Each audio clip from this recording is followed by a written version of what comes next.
अब सवाल उठता है कि ये कैसे आप डिसाइड करोगे कि कौन सी हवा में कपड़े सूखेंगे और कब कपड़े आपके नहीं सूखेंगे। कि भाई फॉग क्या है, एक तरीके का क्लाउड है जो आपको ग्राउंड पे दिखाई देता है जब टेम्परेचर किसी एयर मास का जिसमें काफी बड़ी मात्रा में वाटर वेपर है एकदम से ड्रॉप हो जाता है। तो कंडेंसेशन क्या है, इसी क्लाउड के अंदर हो जाएगी। मतलब जिस एलिवेशन पे आपका विंड चल रहा है, जिस हाइट पे आपका विंड चल रहा है, ठीक है, उससे ऊंचा आपके पहाड़ का हाइट है। हेलो एवरीवन, क्या हाल चाल यार बच्चों, क्या हाल चाल आप सभी के। तो कैसे हैं यार हमारे विजय बैच के सुपरस्टार्स।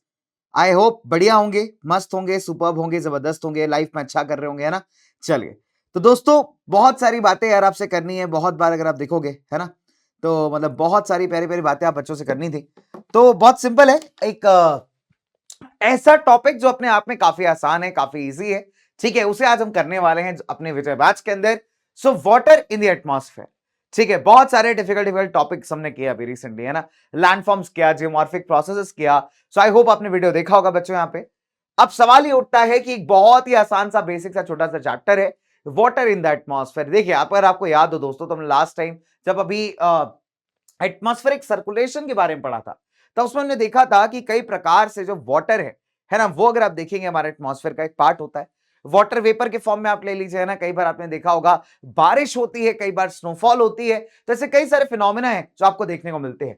तो आज हम डिटेल में स्टडी करेंगे कि ऐसे कौन से फिनोमेनाज होते हैं जो आपके प्रेसिपिटेशन को कॉज करते हैं, यानी बारिश को, स्नोफॉल को, स्ट्रेल को, है ना, इन सभी चीजों को। चलिए, तो दोस्तों स्टार्ट किया जाए हमारा आज का जबरदस्त वाला टॉपिक। बिकॉज आप है कहां, आप अपने प्यारे प्लेटफॉर्म आर्ट्स वाला के ऊपर। मेरा नाम है कुणाल और आइए शुरू करते हैं।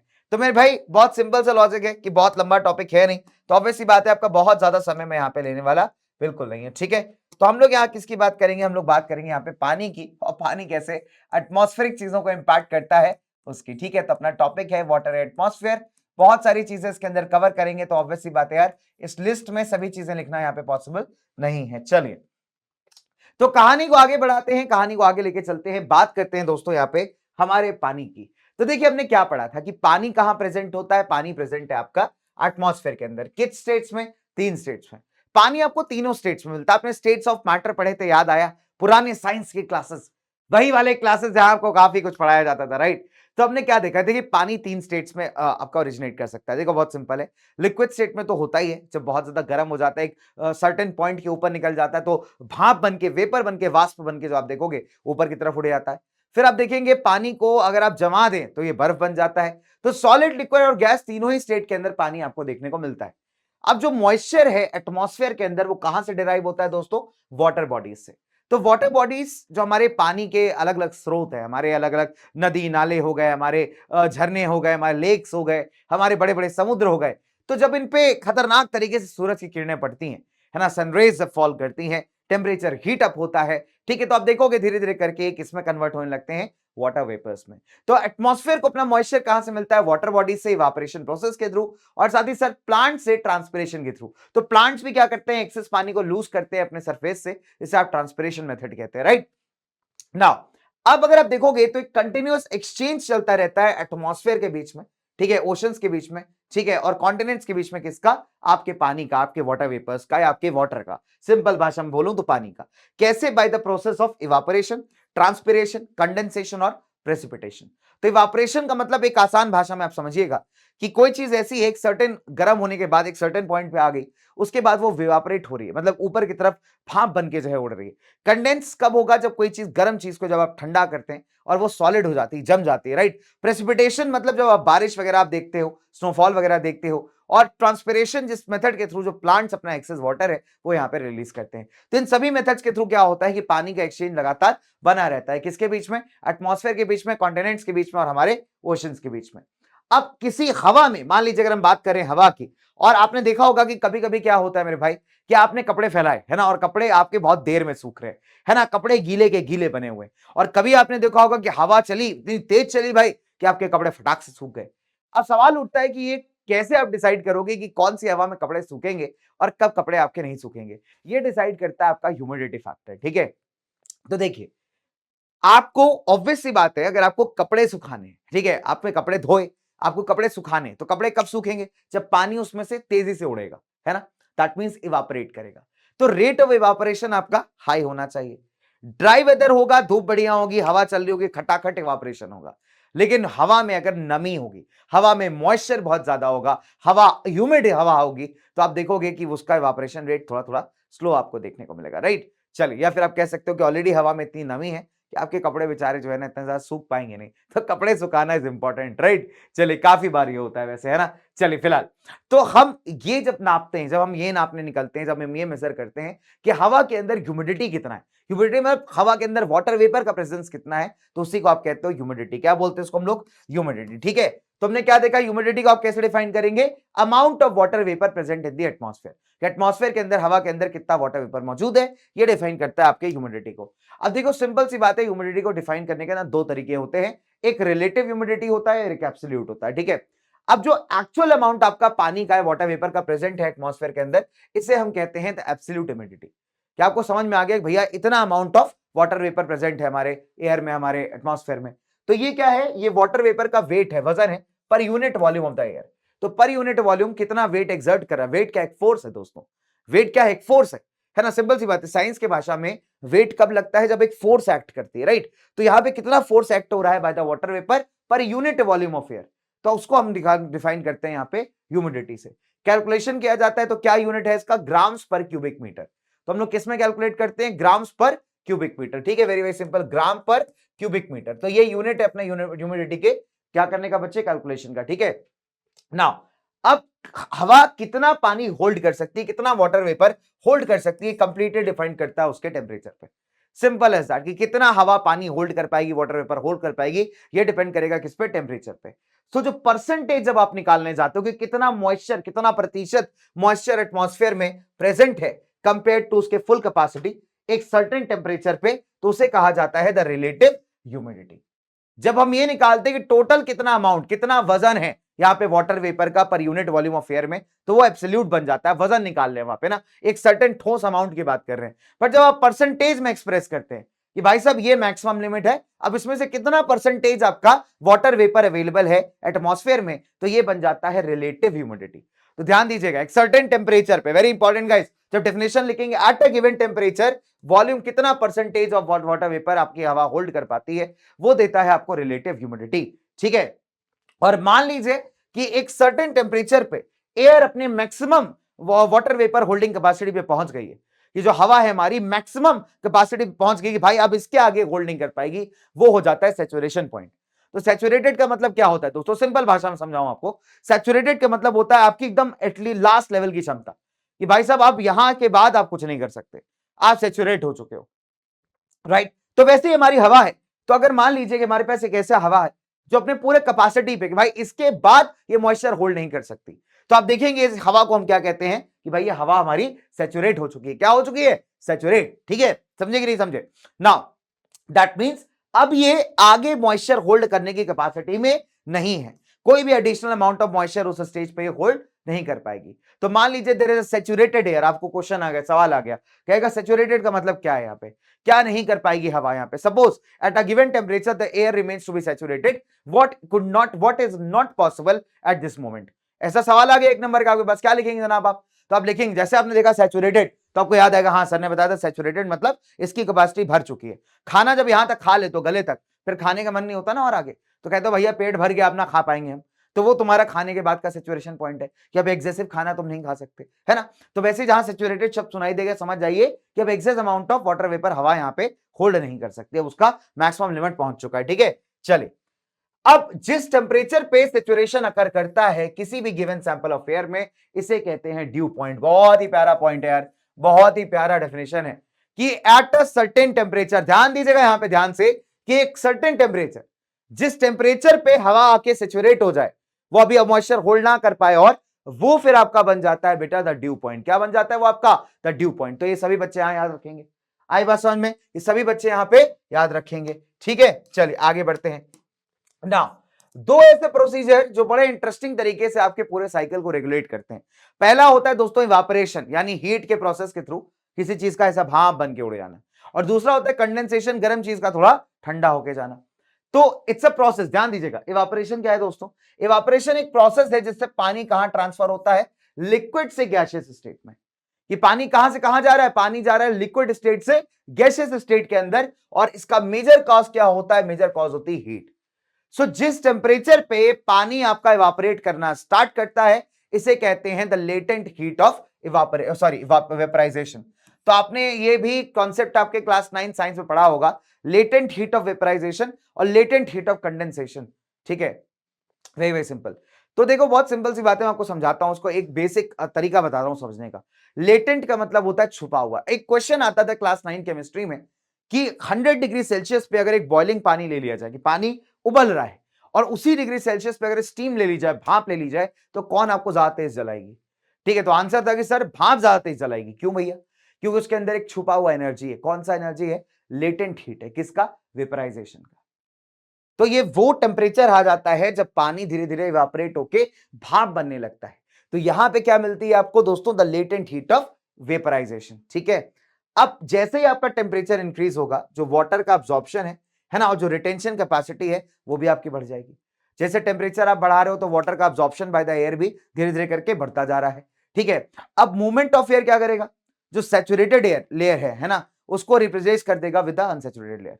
Simple as that. तो वो बहुत सिंपल सी बात है, हवा अगर गर्म होगी, है ना, हवा के अंदर वाटर वेपर आता जाएगा, तो लाइटर एयर का प्रॉपर्टी है कि वो थोड़ा सा ऊपर की तरफ राइज करेगा, ऊपर की तरफ मूव करेगा।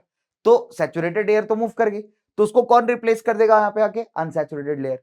ठीक है, तो जितना भी ग्रेटर मूवमेंट आपका एयर का होगा उतना ही ज्यादा इवापोरेशन आपको देखने को मिलेगा। तो जितना एयर बढ़िया मूव करेगी उतना ही रेट ऑफ इवापोरेशन भी आपका काफी हद तक बढ़िया दिखेगा। ठीक है, चलिए अब देखते हैं बच्चों। नाउ अब हम बात करेंगे कंडेंसेशन की। तो कंडेंसेशन के लिए आपको चाहिए होता है ठंडा टेम्परेचर। तो जब आपका गैसियस स्टेट से आप यहां पे लिक्विड स्टेट में कहीं ना कहीं कन्वर्ट कर रहे होते एक तरीके से, ठीक है, जब वाटर वेपर को आप वाटर में कन्वर्ट करते हैं दोस्तों, तो ये कहलाता है कंडेंसेशन प्रोसेस। कंडेंसेशन कब होता है? जब आपका जो हीट है वो यहां पे लूज होगा। इवापोरेशन कब होता है? जब हीट गेन आपको दिखता है, हीट बढ़ती है तब आप देखेंगे इवापोरेशन होता है। भाई कंडेंसेशन इसका उल्टा है। कंडेंसेशन कब होता है दोस्तों? जब आप हीट को लूज करते हैं। क्या करते हैं आप? जब आप हीट को लूज कर रहे होते हैं तब आपका कंडेंसेशन प्रोसेस होता है। तो जब मॉइस्ट एयर, जिसमें नमी है पानी के अंदर, है ना, पानी है, वाटर वेपर है, जब मॉइस्ट एयर आपकी ठंडी होती है ना, तो हो सकता है एक लेवल पे वो पहुंच गई हो, जब उसका कैपेसिटी जो है वाटर होल्ड करने का या वाटर वेपर होल्ड करने का एकदम खत्म हो जाए, सीज हो जाए, स्टॉप हो जाए। ठीक है, तो आप देखोगे यहां पे क्या होगा, कई बार पानी कंडेंस होगा। कैसे कंडेंस होगा वाटर वेपर? जब उसका हीट कम हो जाएगा, गर्मी कम हो जाएगा, हवा ठंडी हो जाएगी, तब ऐसे केसेस में वाटर वेपर किस में कन्वर्ट होने लगेगा? वाटर के अंदर। अब फ्री एयर में जो कंडेंसेशन है वो किस वजह से होता है? बिकॉज ऑफ द कूलिंग, है ना, वेरी वेरी सिंपल। तो जो वेरी स्मॉल पार्टिकल्स होते हैं जब वो ठंडे होने स्टार्ट होते हैं, राइट, जिसको आप कई बार हाइग्रोस्कोपिक कंडेंसेशन न्यूक्लियाई कहते हैं, तो इसके अक्रॉस जब आपका टेम्परेचर ड्रॉप होना स्टार्ट होता है, जब ये पार्टिकल्स ठंडे होना स्टार्ट होते हैं दोस्तों, तो आप देखोगे कंडेंसेशन प्रोसेस टेक प्लेस करता है। ठीक है, चलिए, कंडेंसेशन तब भी टेक प्लेस करता है जब मॉइस्ट एयर यहां पे किसी ठंडे ऑब्जेक्ट के साथ कांटेक्ट में आ जाए। मान लीजिए किसी ठंडे ऑब्जेक्ट के साथ हमारे मॉइस्ट एयर का यहां पे कांटेक्ट हो जाए, और तब भी होता है जब आपका टेम्परेचर यहां पे ड्यू पॉइंट के बिल्कुल पास हो।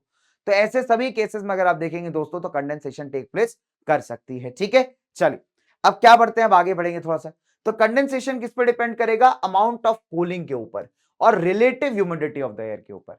किस पे काम करेगा भाई? ये किसके ऊपर? नंबर वन, कि कूलिंग कितना हो रहा है, दूसरा रिलेटिव ह्यूमिडिटी कितना है एयर के अंदर। सो कंडेंसेशन किससे इंफ्लुएंस है? पहली बात तो वॉल्यूम ऑफ एयर से, दूसरा टेम्परेचर से, प्रेशर से और ह्यूमिडिटी से। ठीक है, तो हमने क्या देखा, किससे ये इंपैक्ट होता है बेटा? चार फैक्टर्स हैं। वॉल्यूम ऑफ एयर क्या है, ठीक है, टेम्परेचर प्रेशर क्या है, प्रेशर कितना है और ह्यूमिडिटी कितना है। तो ये इंपैक्ट करता है हमारे कंडेंसेशन प्रोसेस को। ठीक है, चलिए अब आगे बात करेंगे फटाफट से। नाउ अब कंडेंसेशन हमने देखा कि ना कई सारे small particles of the air के अराउंड हो सकता है।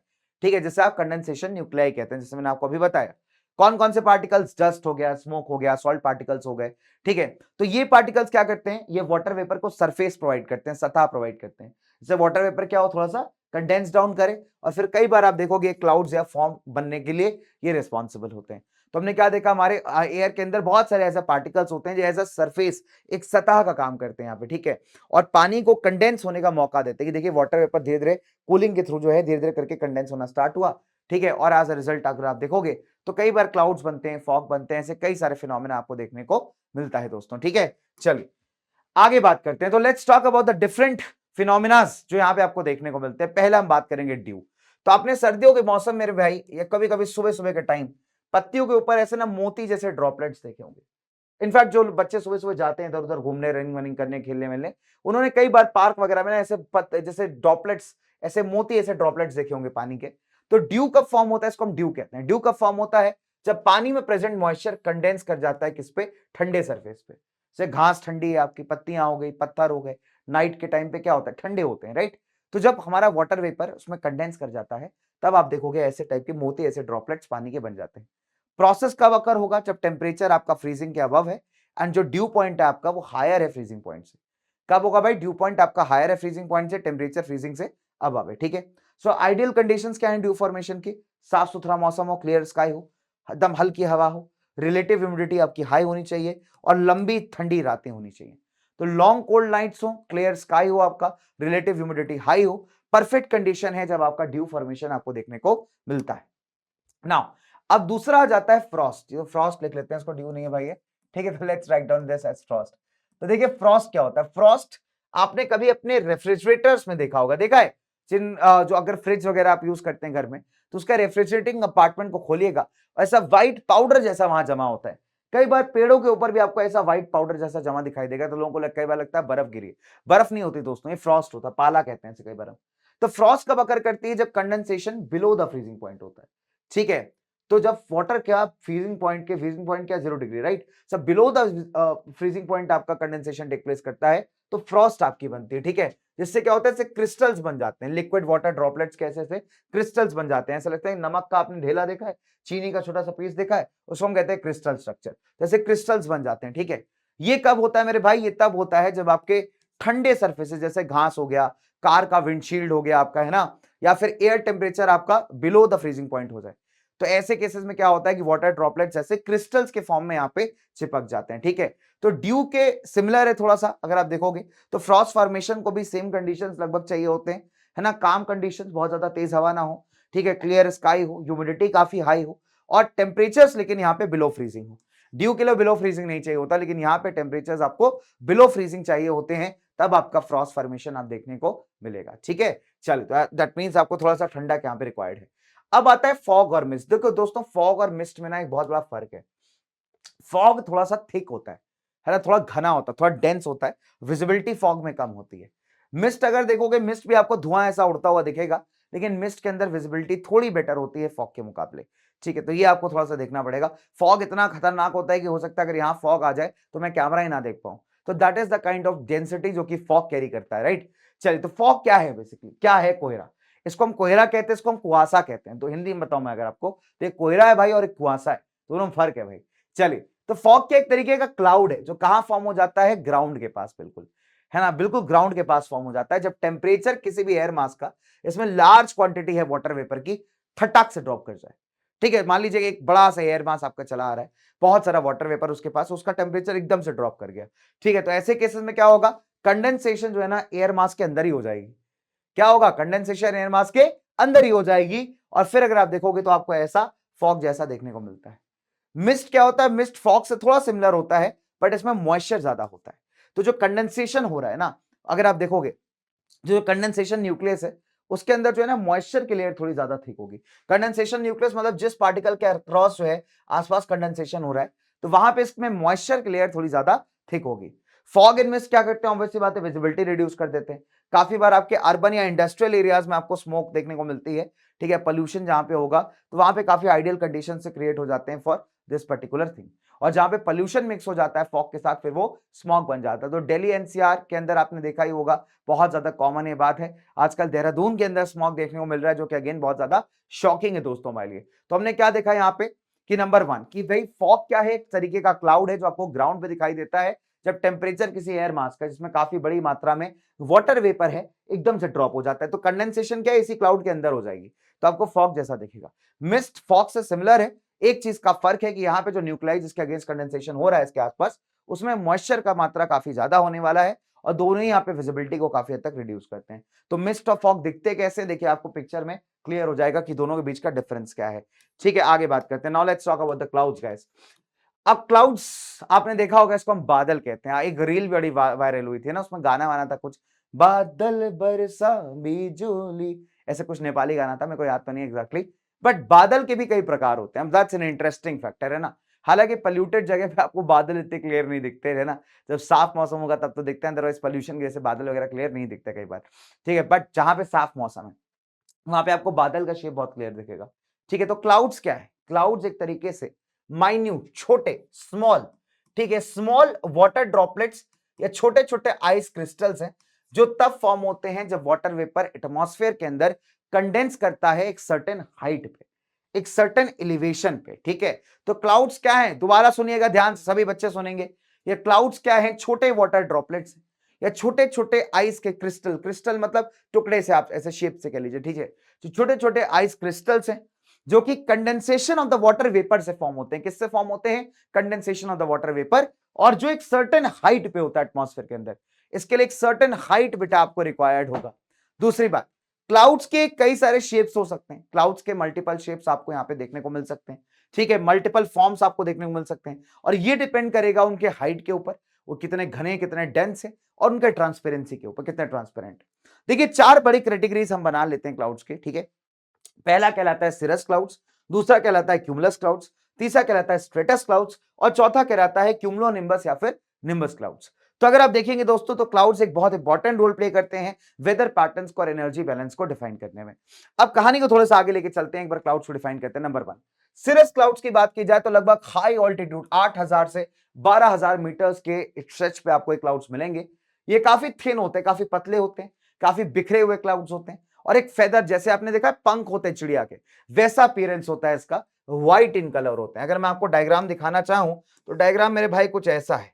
सिरस क्लाउड्स आपको कुछ ऐसे दिखाई, देखो चिड़िया का फेदर देखा है, पंख देखा है, तो पंख जैसे शेप का क्लाउड है, काफी पतले, काफी थिन क्लाउड्स हैं। अगर आपको दिखाई देगा, काफी हाइट पे मिलते हैं, और हमने क्या देखा कि जनरली जो है थोड़े सफेद रंग के दिखाई देते हैं, ठीक है। तो ये हो गया आपके सिरस क्लाउड्स।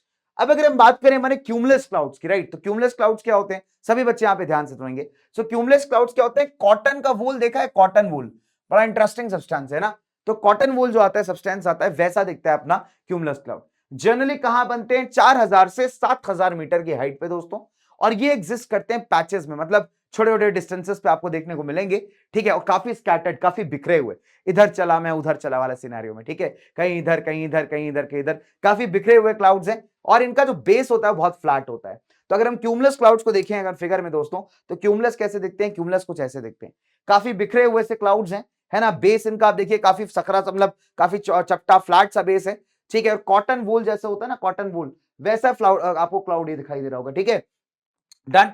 चले, और काफी स्कैटर्ड वाला क्लाउड होता है। अब आ जाते हैं स्ट्रेटस पे। तो स्ट्रेटस ना लेयर्स के अंदर होते हैं, वो बादल है जो आपके लेयर्स के अंदर होते हैं, ठीक है, एंड ये लार्ज पोर्शन कवर करते हैं आपके स्काई का। तो ये क्लाउड जनरली कब फॉर्म होते हैं? या तो जब आपका हीट लॉस होता है, या तो दो अलग अलग टाइप के एयर मासेस आपके अलग अलग टेम्परेचर्स वाले अगर मिक्स कर जाते हैं। तो कैसे फॉर्म होंगे? नंबर 1, कि या तो आपका हीट लॉस हो जाए, या तो दो अलग एयर मासेस वाले, जो अलग अलग टेम्परेचर वाले एयर मास आपस में मिक्सअप हो जाए, तो यहां पे अगर आप देखोगे तो स्ट्रेटस क्लाउड बनता है। कैसा होता है? लेयर्स के अंदर होता है, आपके स्काई का काफी बड़ा इलाका कवर करता है। These are called stratus clouds. अब देख लो लेयर्स के अंदर ऐसे क्लाउड्स दिखाई दे रहे हैं, कैसे बन रहे हैं? नंबर 1, आपका या तो डिफरेंट टेम्परेचर वाला एयर मास यहां पे मिक्सअप कर जा रहा है, ठीक है, या फिर हमारा हीट लॉस हो रहा है। फिर आते हैं निम्बस या cumulonimbus clouds, right. Dark grey colour के, ब्लैक कलर के बादल होते हैं। टिपिकली कहां फॉर्म होते हैं? मिडिल लेवल्स पे, या फिर अर्थ के सरफेस के बहुत क्लोज। इनको आप काले बादल कहते हैं, है ना। देखो भैया, काले बादल आ गए, काले बादल आ गए, है ना, तो इनको आप काले काले बादल कहते हैं ना दोस्तों। तो ये वही क्लाउड्स हैं, इनको आप क्यूमुलोनिम्बस या निम्बस क्लाउड्स कहते हैं। अर्थ के सरफेस के बहुत पास बनते हैं। तो ये क्लाउड्स काफी डेंस है, काफी थिक है, काफी ओपेक है, मतलब आपको बहुत ज्यादा थिक क्लाउड दिखेंगे। इसके ओपेक का मतलब होता है जिसके अंदर से रोशनी ज्यादा पार पार नहीं होता, right, that's called as opaque. तो ब्लॉक करते हैं ऑब्वियसली बात है सनलाइट को, एंड साथ ही साथ डिम लाइटिंग कंडीशंस क्रिएट कर देते हैं। तो आपने देखा है बेटा, जब काले काले बादल आते हैं, काले कादल बादल, है ना, जिसपे बहुत सारे बॉलीवुड के गाने बने हैं, बरसो रे मेगा मेगा, है ना, ऐसे करके, है ना। चलिए, तो बहुत सारे गाने बने हैं, बहुत सारे गाने बने, जब घड़ घड़ घड़ घड़ घड़ घड़ बादल ऐसे एकदम घड़घड़ाते हैं ना, बारिश होती, चिप टिप बरसा पानी, पानी ने आग लगाई, ये सब गाने जब बनते हैं भाई, तो ऐसे थोड़ी बनते हैं। तो ये बनाने के पीछे क्रेडिट जाता है किसको, हमारे निम्बस क्लाउड्स को या क्यूमुलो निम्बस को। तो काले काले बादल होते हैं, ओपेक होते हैं, मतलब अपने अंदर से लाइट इजिली पास नहीं होने देते। तो कहते हैं ना बादलों ने सूरज को ढक लिया, बेसिकली सूरज को बादल ने नहीं ढका होता है, सनलाइट को ब्लॉक किया होता है, ठीक है, और अंदर ऐसे एकदम डार्क कंडीशंस क्रिएट हो जाते हैं। तो निम्बस क्लाउड्स काफी बार बारिश कॉज करते हैं, प्रेसिपिटेशन कॉज करते हैं, और जब ये ग्राउंड के बहुत लो होते हैं ना, तो फॉग लाइक कंडीशंस क्रिएट कर सकते हैं। तो असली काम के बादल बेटा यही है, बाकी सब हमसे बहुत दूर रहते हैं, सिरस है ना, क्यूमुलस, स्ट्रैटस, निम्बस, ठीक है। चलो बहुत ही बढ़िया दोस्तों। नाउ अब अगर आप देखोगे यहां पे, तो द पॉइंट इज कि क्लाउड्स को आप और भी कई सारे वेज में डिफाइन कर सकते हो। अब ये चार जो क्लाउड्स है ना, इनके इनके कॉम्बिनेशन से कई टाइप के क्लाउड्स बन जाते हैं। So different combinations of the 4 basic type of clouds ये रिजल्ट कर सकते हैं अलग अलग क्लाउड फॉर्मेशंस में। तो इनको हम अलग अलग लेवल्स पे बांट देते हैं। नंबर 1 पहला आता है हाई क्लाउड। तो इसमें किसका कॉम्बिनेशन रहता है, सिरस का, सिरोस्ट्राटस, यानी दोनों का मिलके बनता है जब सिरस और स्ट्राटस, है ना, और सर्को क्यूमुलस क्लाउड्स, सिरो क्यूमुलस क्लाउड्स। तो आप देख रहे हो कॉम्बिनेशन से, क्लाउड्स की कॉम्बिनेशन से नए टाइप की वैरायटी क्रिएट हो जा रही है। एक सिरस वैरायटी, एक सिरस और स्ट्रैटस एक साथ आ गए, तो एक सिरस और क्यूमुलस एक साथ आ गए तो सिरो क्यूमुलस। तो ये जनरली बनेंगे आपके हायर ऑल्टीट्यूड्स पे, है ना, और अगर आप देखोगे तो इनका बड़ा थिन सा अपीयरेंस होता है, पतले से क्लाउड्स होते हैं। तो हायर ऑल्टीट्यूड्स की अगर हम बात करें, अपर ऑल्टीट्यूड्स पे आपको क्लाउड्स देखने को मिलते हैं। Let's talk about the middle clouds. अब इसका एग्जांपल, परफेक्ट एग्जांपल है आपके अल्टो स्ट्रेटस, ठीक है, अल्टो क्यूमुलस क्लाउड्स। तो अल्टो स्ट्रेटस, अल्टो क्यूमुलस कहां मिलेंगे, ये जनरली आपका जितना भी मिडिल लेयर एटमॉस्फेयर का, उसे यहां पे पूरा कैप्चर करते हैं। एंड टिपिकल इनका लेयर्ड या पैची, इसे पैच पैच में ना ऐसे दूर दूर से ऐसा बिखरा बिखरा सा एक्सपीरियंस होता है। तो इस टाइप के क्लाउड्स आपको लेने के लिए ना काफी ऊपर जाना पड़ेगा भाई देखने के लिए, ठीक है। फिर लो क्लाउड्स जो थोड़े नीचे एलिवेशन पे बनेंगे, इसमें आपका स्ट्रेटो क्यूमुलस आ जाता है, स्ट्रेटस और क्यूमुलस मिला करके, ठीक है। And Nimbo cumulo nimbus clouds और स्ट्रैटस मिला करके, तो ये लो लेवल क्लाउड्स माने जाते हैं, तो उनको आप न्यूमो स्ट्रैटस या स्ट्रेटो क्यूमुलस कह सकते हैं, ठीक है। नाउ ये अगर आप देखोगे तो अर्थ के सरफेस के बहुत पास होते हैं, लेयर्स के फॉर्म में, शीट्स के फॉर्म, परत के फॉर्म में जो है ये आपको दिखाई देगा, ठीक है। कभी कभी इनसे बारिश हो जाती है। अब एक ऐसा क्लाउड जिसका वर्टिकल डेवलपमेंट बहुत तगड़ा है, तो इसमें क्यूमुलस क्यूमुलो निम्बस क्लाउड्स आपको देखने को मिलते हैं, ठीक है। ये क्लाउड्स वर्टिकली बिल्ड होते हैं, मतलब ऐसे बिल्ड होते हैं, ठीक है, इस टाइप से बिल्ड होते हैं, ठीक है, सीधा वर्टिकली बिल्ड होते हैं दोस्तों, है ना, थ्रू द एटमॉस्फेयर। एंड काफी बार intense amount of weather phenomena produce करते हैं, ऐसे थंडर स्टॉर्म्स और हेवी रेनफॉल्स। तो thunder storms and heavy rainfalls आपके वो क्लाउड लेकर के आएंगे जो वर्टिकली फॉर्म्ड हुए, ऐसे सीधे खड़े खड़े फॉर्म्ड हुए, ठीक है। तो इसके अंदर जनरली अगर आप देखोगे तो क्यूमुलस और क्यूमुलो निम्बस आता है। तो क्यूमुलो निम्बस तो मैंने आपको पहले ही बताया, काले वाले बादल होते हैं, बारिश करते हैं। तो जो थंडर होती है ना, खतरनाक लेवल की, थंडर स्टॉर्म आता है, तूफान आता है जब, राइट, तो उसके पीछे रिस्पॉन्सिबिलिटी आपको इन टाइप की क्लाउड्स की दिख सकती है। So these are the various types of clouds guys. बहुत ही प्यारा, बहुत ही इजी चैप्टर है। टाइप्स ऑफ क्लाउड्स पे 100% क्वेश्चन आपको स्कूल में पूछता है कि what are the different types of clouds, clouds क्या होते हैं, how do you define them, क्या कैसे उनको डिफाइन करते हैं, कैसे आप उनको क्लासिफाई करते हैं। तो क्लाउड्स एक बहुत ही प्यारा टॉपिक है दोस्तों, उसको मिस नहीं करना है। ड्यू में क्या, ड्यू क्या होता है, ड्यू पॉइंट किसे कहते हो आप, फॉग एंड मिस्ट का फर्क क्या है, क्लाउड्स के टाइप्स क्या हैं, ये वो क्वेश्चन है जो आपको पेपर्स में देखने को मिलते हैं। And they are very easy questions, बहुत आसान सवाल है दोस्तों, ठीक है। तो यहां पे आपको ना बिल्कुल गलती नहीं करनी ना। Let's talk about precipitation. अब प्रेसिपिटेशन देखिए दोस्तों एक कॉमन शब्द है, बहुत सिंपल सी बात बताऊं आपको।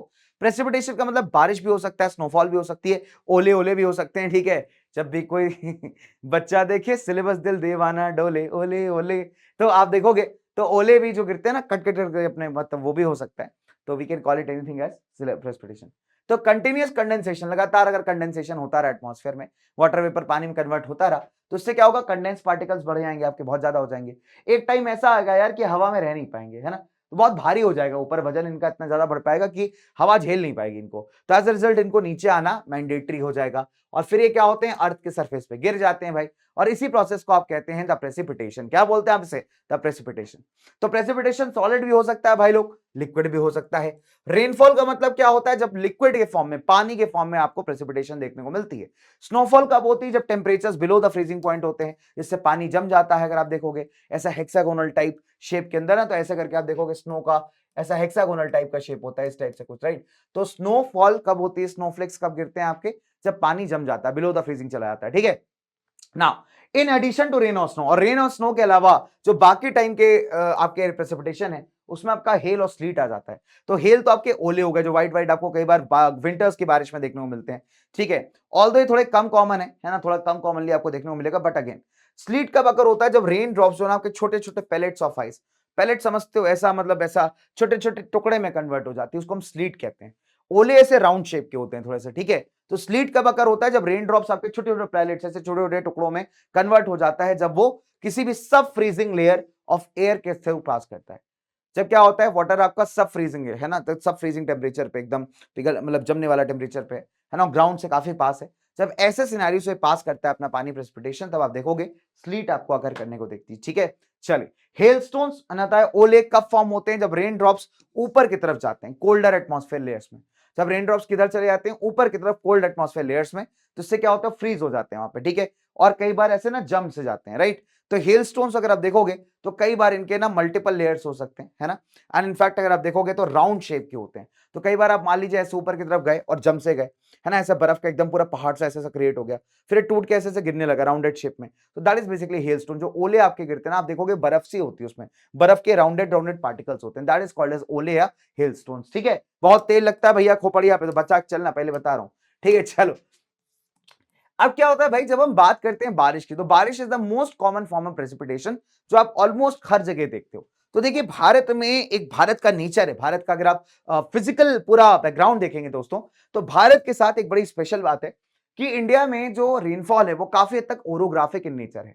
ओरोग्राफी ओरोग्राफी या ओरोजेनी से आपको समझ में आया होगा कि हम माउंटेन बिल्डिंग प्रोसेस की बात करते हैं, तो मतलब कुछ भी ऐसी चीज है जो माउंटेन से रिलेटेड है ना। हमने ओरोजेनी पढ़ा था काफी पहले, तो ओरोजेनी का मतलब ही था कि माउंटेन बिल्डिंग प्रोसेस की बात की जा रही है। Very very simple, right. तो यहां पे भी ऑब्वियस सी बात है, जब ओरोग्राफिक रेनफॉल की बात होगी तो कुछ ना कुछ पहाड़ से रिलेटेड डेफिनेट सी बात होगा। चलिए, तो तीन तरीके के रेनफॉल्स आपको बहुत कॉमनली मिलते हैं। साइक्लोनिक, जिसके बारे में हमने लास्ट टाइम पढ़ा था एटमॉस्फेरिक सर्कुलेशन के अंदर, है ना, कि कैसे साइक्लोन बनता है, कैसे एकदम जबरदस्त पानी को लेकर के आता है अपने साथ वो। कन्वेक्शनल रेन जो पर्टिकुलर एरिया में फॉर्म होती है, और आपकी ओरोग्राफिक रेनफॉल। ठीक है, चलिए, तो कन्वेक्शनल रेन कब होती है? जब आपकी हेयर हीट होती है, राइट। बहुत सिंपल सी बात है, आपने क्या किया, मान लीजिए आपका जो एयर था वो आपका हीट होने लगा, गर्म होगा, लाइट होगा, ऊपर की तरफ ऐसे फॉर्म में राइज करना स्टार्ट होगा। ठीक है, और जैसे जैसे ऊपर बढ़ता जाएगा हवा ठंडी होती जाएगी। इससे क्या होगा, ऑब्वियस सी बात है, आपके जो वेपर है वो कंडेंस हो जाएंगे और क्यूमुलस क्लाउड्स आपके बन जाएंगे। तो इस टाइप ऑफ रेनफॉल में क्या होता है, अगर आप देखोगे थंडर एंड लाइटनिंग होती है, गरज के साथ, आप कहते हो ना गरजते हैं बादल, है ना, बिजली चमकती है, और काफी कम समय की होती है। कॉमन कहां है ये? इक्वेटोरियल रीजन्स में, राइट, बिकॉज ऑब्वियसली बात है इक्वेटोरियल रीजन्स में ठीक ठाक हीट आपको मिल जाएगा। और जो इंटीरियर पार्ट्स होते हैं कॉन्टिनेंट्स के, खासकर नॉर्दर्न हेमिस्फीयर के अंदर, आपको इस टाइप का रेनफॉल देखने को मिलता है, कन्वेक्शनल रेन, जहां पे वाटर बॉडी हीट अप हुआ, हवा जो है वेपर के साथ ऊपर की तरफ राइज की, कंडेंस हो गई, क्यूमुलस क्लाउड्स बने और बारिश हो गई, राइट। चल, अब ओरोग्राफी की बात करते हैं।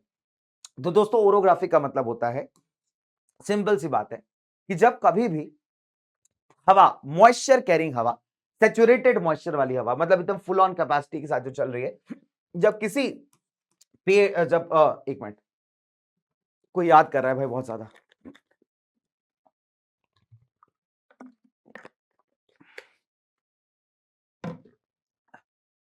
अब सही है, ठीक है। तो कोई बहुत ज्यादा याद कर रहा था, कोई बालक याद कर रहा होगा ना, बच्चे आजकल याद ही कर रहे होते हैं, है ना, या तो जब बहुत लंबा आंसर याद कर रहे होते हैं तो याद करते हैं, अरे यार टीचर ने लंबा लिखवा दिया भैया, अरे कौन पढ़ेगा, टीचर की ऐसी की तैसी, वो भी याद करना होता है। कभी कभी बच्चे एग्जाम में याद करते हैं, अरे यार सर को बोल देते हैं, सर पेपर देते हैं ना।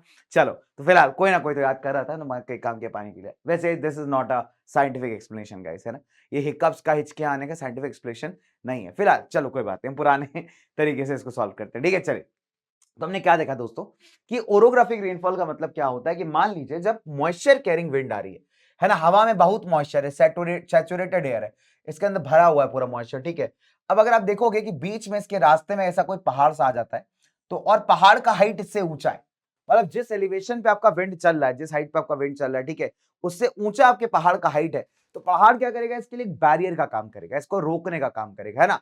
तो एज ए रिजल्ट क्या होगा, जब हवा इससे टकराएगी, कट से ऐसे टकराई भाई, अब टकराने के बाद क्या होगा, मालिक हवा ने कहा, बेटा माउंटेन ने कहा तुम्हें जाने तो नहीं देंगे, है ना, यहीं पे तुमको जो है मॉइस्चर गिरा के जाना पड़ेगा।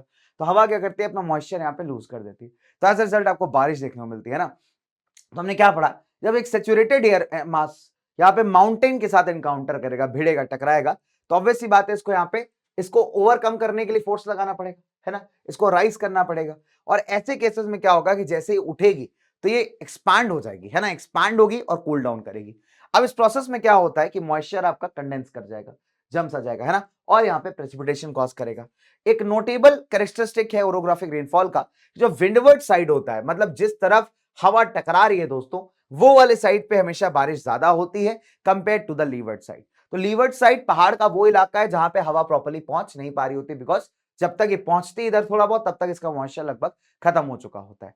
ठीक है, तो जिस तरफ पे बारिश ज्यादा होती है विंडवर्ड साइड कहलाता है, तो पीछे का साइड है इसका वो बन जाता है अपना लीवर्ड साइड। ठीक है, चलिए very very simple, right. And as a result अगर आप देखोगे तो जब विंडवर्ड साइड आता है तो विंडवर्ड साइड पे बारिश क्यों होती है, उसका सिंपल सा लॉजिक बताता हूं मैं आपको कि हवा देखिए ऑब्वियस सी बात है उसके बीच में रास्ते में कोई खड़ा हो गया, अब इसको ओवरकम करने के लिए इसको ऐसा ऊपर उठना पड़ेगा ना भाई, तब तो जाके कुछ काम बनेगा।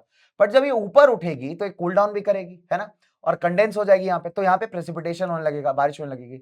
और बाय द टाइम जब मॉइस्चर लूज करने के बाद ये नीचे जाएगी, डिसेंड करेगी, तो ऑब्वियस सी बात क्या होगा कि ये कंपैरेटिवली ड्राई होगी और एज अ रिजल्ट बहुत ज्यादा बारिश कॉज नहीं कर पाएगी। तो जिस तरफ पानी ज्यादा है दोस्तों उसे हम विंडवर्ड साइड कहते हैं, और जिस तरफ पानी कम पड़ता है आपका उधर कहलाता है the leeward side of mountain. ठीक है, तो एज अ रिजल्ट ये जो आपका लीवर्ड साइड है यहां पे एक रेन शैडो एरिया आपको देखने को मिलेगा। तो रेन शैडो मतलब बेसिकली वो इलाका जहां पे बारिश थोड़ी कम है और थोड़ा सा ड्राइड साइड है आपका। ठीक है, चलिए साइक्लोनिक रेनफॉल हमने पढ़ लिया था, बिकॉज साइक्लोन की वजह से जो एक्स्ट्रा ट्रॉपिकल साइक्लोन या ट्रॉपिकल साइक्लोन्स होते हैं उनकी वजह से आपकी रेनफॉल होती है दोस्तों, तो कहलाती है आपकी ट्रॉपिकल साइक्लोनिक रेनफॉल। ठीक है, चलिए अब बात कर लेते हैं कि बारिश के हिसाब से किस तरीके से आपका जो है डिस्ट्रीब्यूटेड है पूरे वर्ल्ड के अंदर, कि कहां पे कितना बारिश होता है।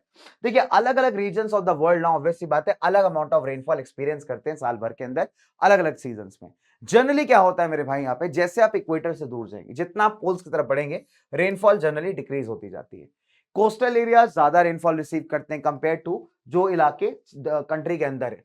अब जैसे मैं फॉर एग्जाम्पल बात कर लूं अपने भारत की बात कर लूं, ठीक है, तो अगर हम इसको ऐसा बनाए तो जो एरियाज मेरे कंट्री के अंदर हैं इधर साइड पे इनका रेनफॉल मिला लीजिए और इधर जो कोस्टल एरियाज पे इलाके हैं इनका रेनफॉल मिला लीजिए। कंपैरेटिवली कोस्टल एरियाज आपके ज्यादा इलाके मतलब कोस्टल एरियाज आपके ज्यादा रेनफॉल एक्सपीरियंस करते हैं। ठीक है, वेरी वेरी सिंपल, रीजन बहुत सिंपल है, बिकॉज यार ये समुद्र के बहुत पास है, समुद्र अपने आप में एक लार्ज वाटर बॉडी है। ठीक है, very very simple guys. Now अब अगर आप देखोगे तो यहाँ पे ऑब्वियस सी बात है समुद्र है तो समुद्र से एयर बड़ी आसानी से मॉइस्चर कैरी कर पाएगी और नियर बाई इलाकों में बारिश करेगी। ठीक है, और यही चीज कहां मिसिंग होती है हमारे interior parts of the land में, तो ऑब्वियस सी बात है उसमें बारिश थोड़ी कम मिलती है आपको। अब जो लैटिट्यूड है आपके लगभग 35 and 40 degree north and south, ठीक है, तो नॉर्थ एंड साउथ मतलब northern hemisphere and southern hemisphere of the equator. अगर आप देखोगे तो रेनफॉल हेवियर है आपके ईस्टर्न साइड पे। ठीक है, और अगर आप देखोगे तो जब तक आप वेस्ट जाते हैं तो आपका डिक्रीज होनी स्टार्ट हो जाती है, राइट। तो ईस्टर्न साइड पे रेनफॉल ज्यादा है, वेस्टर्न साइड पे रेनफॉल कम है।